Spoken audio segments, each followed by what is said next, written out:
आज हम बात करेंगे फास्ट फूड के बारे में। फास्ट फूड चाहे कितना भी सुविधाजनक हो, बट इसके कई सारे दुष्परिणाम हमारे शरीर पर होते हैं, जैसे कि शुगर का बढ़ना, फैट का जमा होना, वजन बढ़ना। ऐसे दुष्परिणामों से बचने के लिए फास्ट फूड की जगह और कौन से विकल्प है, जो अल्टरनेटिव फूड हम अपने स्नैक्स और ब्रेकफास्ट में ऐड कर सकते हैं, इसके बारे में हम बात करेंगे। ऐसे फूड जिसमें नुकसान नहीं है और हमारे शरीर को पोषण दे सकते हैं। आइए ऐसे अल्टरनेटिव फूड्स को हम अपनाएं और अपने स्वास्थ्य में पॉजिटिव बदलाव देखें। इससे से जुड़ी जानकारी और सुझावों के लिए चैनल को सब्सक्राइब करना ना भूलें। नमस्ते, मैं आपका हेल्थ गाइड। आज हम एक बहुत ही ज़रूरी टॉपिक पर बात करने वाले हैं, टीनेज न्यूट्रिशन। ये वो उम्र है, आप जानते हैं, जब सही खानपान की आदतें उनकी पूरी जिंदगी की सेहत की नींव रखती हैं। तो चलिए इस सफ़र पर मेरे साथ चलिए। हाँ, तो अगर आपके घर में कोई टीनेजर है तो ये सवाल तो आपके दिमाग में ज़रूर आता होगा, है ना, कि भाई इन्हें खिलाना इतना मुश्किल क्यों है। एक पल में तो उन्हें इतनी भूख लगती है कि लगता है पूरा फ्रिज खाली कर देंगे, और अगले ही पल कुछ भी खाने का मन नहीं। ये बहुत फ्रस्ट्रेटिंग हो सकता है, पर यकीन मानिए आप अकेले नहीं हैं, और इस मुश्किल को समझना ही दरअसल हल की तरफ पहला कदम है। तो आज हम क्या क्या देखने वाले हैं। पहले तो समझेंगे कि टीनेजर्स के लिए न्यूट्रिशन एक चैलेंज क्यों है।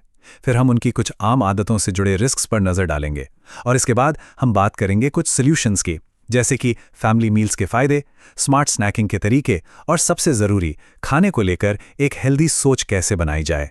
चलिए तो शुरू करते हैं। देखिए, एक डॉक्टर के नज़रिए से मैं आपको बताऊं तो किशोरावस्था यानी टीनेज पोषण के लिहाज से एक बहुत ही कह सकते हैं नाजुक दौर होता है। ये सिर्फ बच्चों के नखरे नहीं हैं, ये उससे कहीं ज़्यादा गहरी एक असली डेवलपमेंटल चुनौती है, जिसे समझना बहुत ज़रूरी है।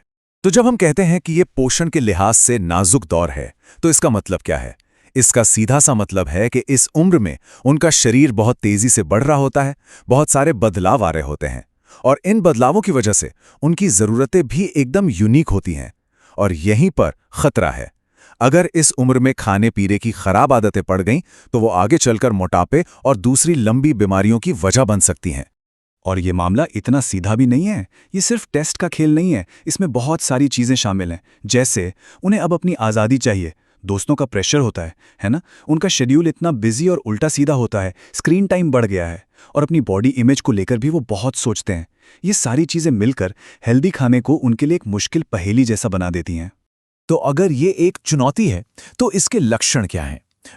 ये लक्षण हमें उनकी उन अनहेल्दी आदतों में दिखते हैं जो हम रोज़मर्रा में देखते हैं। तो चलिए कुछ सबसे आम आदतों और उनसे जुड़े खतरों पर ज़रा गहराई से नज़र डालते हैं। अब ये आंकड़ा देखिए, ये सच में चौंकाने वाला है। अमेरिका में किसी भी आम दिन में लगभग 36% टीनेजर्स फास्ट फूड खाते हैं। सोचिए, 1/3 से भी ज़्यादा। और ये कोई कभी कभार की बात नहीं है, ये बहुतों के लिए एक रोज़ की आदत बन चुकी है, जो उनके पूरे खानपान पर बहुत बुरा असर डाल रही है। और असली प्रॉब्लम यही है। देखिए, फास्ट फूड में एनर्जी मतलब कैलोरीज, सोडियम और सैचुरेटेड फैट तो कूट कूट कर भरा होता है, लेकिन जिन जरूरी पोषक तत्वों की उनके बढ़ते शरीर को सबसे ज्यादा जरूरत है, जैसे कि iron, calcium, fibre, vitamin A और सी, वो इसमें ना के बराबर होते हैं। ये एम्प्टी कैलोरीज का परफेक्ट एग्जाम्पल है। और ये आदत कितनी तेजी से असर करती है, ये देखिए। जो टीनेजर्स हफ्ते में 3 से ज्यादा बार फास्ट फूड खाते हैं, उनका टोटल कैलोरी इंटेक लगभग 40% तक ज्यादा होता है। यह बहुत बड़ा फर्क है, और इसका सीधा असर उनके वजन पर पड़ता है। चलिए अब एक और बहुत आम आदत की बात करते हैं, ब्रेकफास्ट छोड़ना। अब यहां देखिए, दोनों में कितना फर्क है। जो बच्चे नाश्ता छोड़ते हैं, उन्हें जरूरी न्यूट्रिएंट्स नहीं मिल पाते, स्कूल में उनका परफॉर्मेंस खराब हो सकता है। वहीं दूसरी तरफ जो बच्चे रोज नाश्ता करते हैं, उनकी खाने पीने की आदतें ओवरऑल बेहतर होती हैं, और पढ़ाई में भी उनका मन लगता है। और पता है, यहां एक बड़ा अजीब सा विरोधाभास है। कई टीनेजर्स, खासकर लड़कियां, वजन कंट्रोल करने के लिए खाना छोड़ देती हैं, पर रिसर्च क्या कहती है कि इसका असर ठीक उल्टा होता है। खाना छोड़ने से बाद में इतनी तेज भूख लगती है कि वो कुछ भी अनहेल्दी खा लेते हैं, और नतीजा वजन घटने के बजाय बढ़ जाता है। तो ठीक है, हमने प्रॉब्लम्स और लक्षणों की तो बहुत बात कर ली। अब बात करते हैं इलाज की, मतलब सॉल्यूशंस की। और मेरा पहला नुस्खा सुनने में शायद बहुत सिंपल लगे, लेकिन ये अविश्वसनीय रूप से पावरफुल है। परिवार के साथ बैठकर खाना।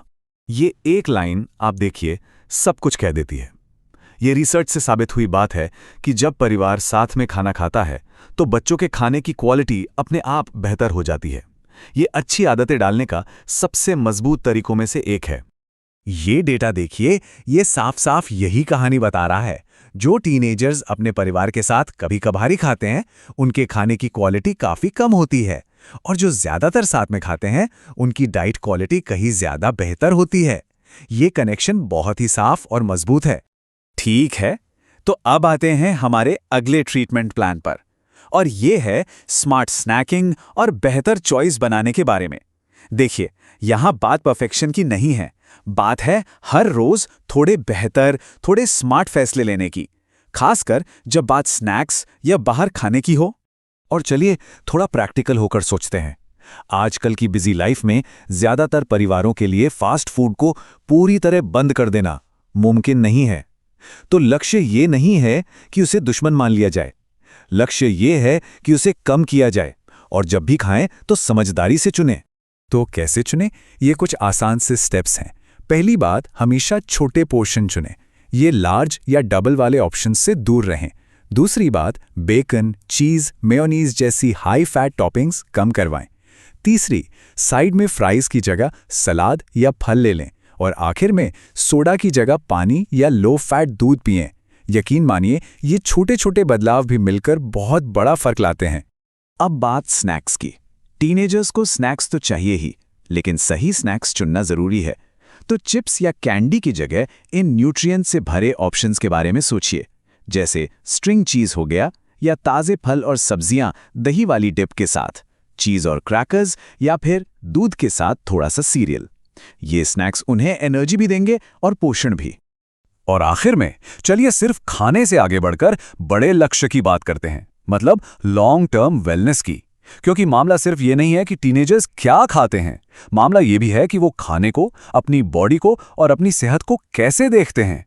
एक बात हमें समझनी होगी, हमें इस डाइटिंग वाले कल्चर से बचना है। ये जो बहुत ज़्यादा रोक टोक वाली डाइट्स होती है ना, ये बहुत नुकसानदेह हो सकती हैं। ये उनके विकास में रुकावट डाल सकती हैं, उनकी मेंटल हेल्थ पर बुरा असर डाल सकती हैं, और हाँ, जैसा हमने पहले देखा, इनसे अक्सर वजन बढ़ता ही है। हमारा लक्ष्य लॉन्ग टर्म हेल्थ है, कोई शॉर्ट टर्म फिक्स नहीं। तो फिर खाने को लेकर एक हेल्दी नजरिया कैसे बनाएं? कुछ बातें ध्यान में रख सकते हैं, जैसे खाने को अच्छा या बुरा जैसे लेबल देने से बचें।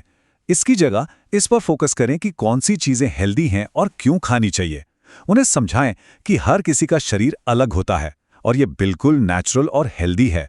परिवार में खुद एक अच्छा उदाहरण बने, और सबसे जरूरी, उनके खाने या वजन को लेकर कभी भी उनकी आलोचना न करें। तो मैं आपको इसी सवाल के साथ छोड़कर जाना चाहूंगा, हम अपनी बातचीत को वजन से हटाकर सेहत पर कैसे ला सकते हैं? हम खाने को सिर्फ कैलोरी के तौर पर देखने के बजाय एक सेहतमंद जिंदगी के लिए फ्यूल यानी ईंधन के तौर पर कैसे देख सकते हैं? क्योंकि यही वो सोच है जो हमारे बच्चों को जिंदगी भर सेहतमंद रहने के लिए तैयार करेगी। इस पर जरूर सोचिएगा। मेरे साथ जुड़ने के लिए शुक्रिया।